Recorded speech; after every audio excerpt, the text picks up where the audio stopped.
canyoning, c'est une descente dans l'eau, mais dans la montagne, avec des cailloux, des gros rochers. Il faut passer en dessous, en dessus. Parfois, tu sautes.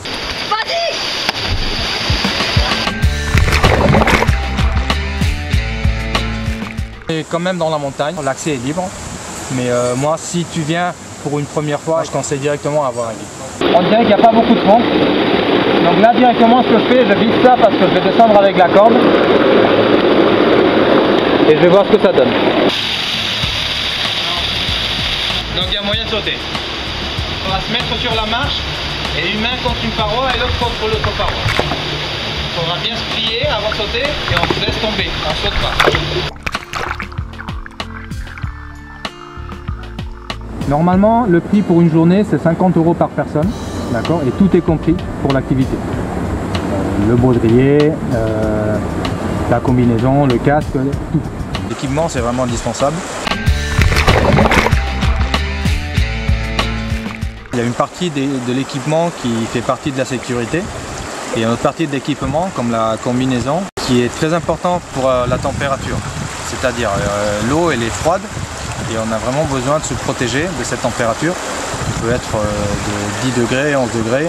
Après, il faut porter un baudrier si jamais on est dans un canyon où on a besoin de faire des rappels.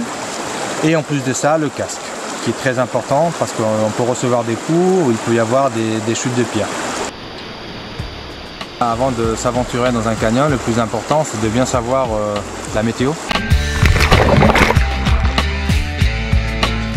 Il faut bien savoir quel est le débit du canyon. En fonction de ce débit et de cette météo, si elle est plus ou moins stable, savoir si le jour d'après, elle va être encore stable.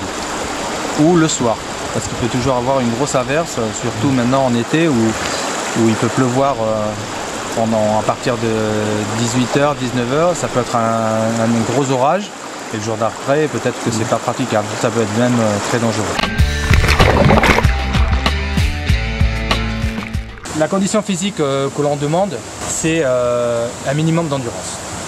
Que tu puisses marcher de l'ordre de 1 heure pour accéder au canyon. Après, la descente en soi-même, ça peut varier entre 2h30 et 4 heures, un canyon normal. Et après, peut-être que tu as encore une marge de retour. Donc de l'ordre de 6-7 heures. Les choses les plus techniques qu'on va retrouver dans le canyoning, ça va être les sauts. On en retrouve pas mal. On saute pas n'importe comment, on ne réceptionne pas n'importe comment non plus.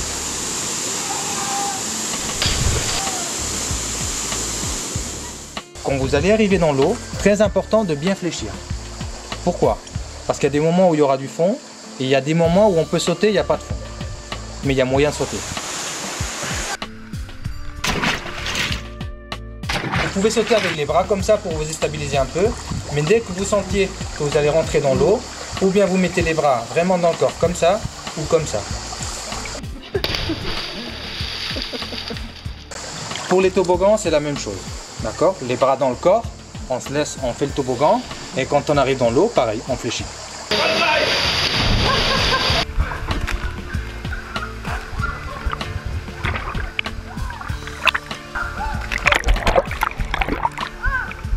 Quand on se laissera emporter par le courant, ce sera un autre jour, ce sera pareil, toujours les pieds en avant.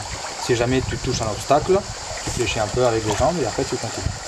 Et après, ça s'appelle des siphons, c'est des passages sous l'eau. Tu retrouves un rocher, tu ne peux pas passer en dessus, d'accord, tu vas passer sous le rocher. Donc tu vas mettre d'abord les pieds en avant, après ce sera la tête, hein, il faut juste passer sous le rocher. Il y a des petits passages sous l'eau. Ça peut être 50 cm, ça va dépendre du niveau du canyon. Il peut y avoir des siphons de 5-6 mètres. On retrouve du rappel aussi dans les canyons et parfois ça peut être un rappel qui est sec et il y a des moments où le rappel il est aquatique.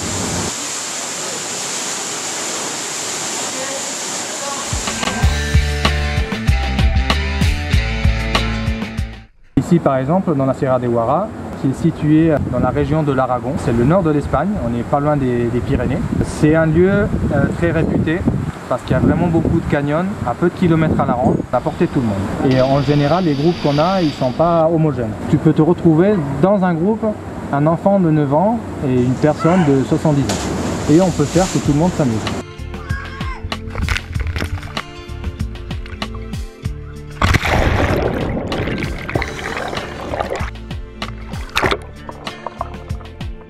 ce qu'on essaye de ne pas faire, c'est l'urinothérapie. Donc le mieux, c'est vraiment avant de mettre la combi, aller faire pipi. Et puis si c'est très urgent, on peut s'arrêter. Et si vous sentez, parce que l'eau est froide, que vous n'en pouvez plus, allez-y. Mais sachez que vous allez garder la combi tous les jours. Donc c'est à vous de voir.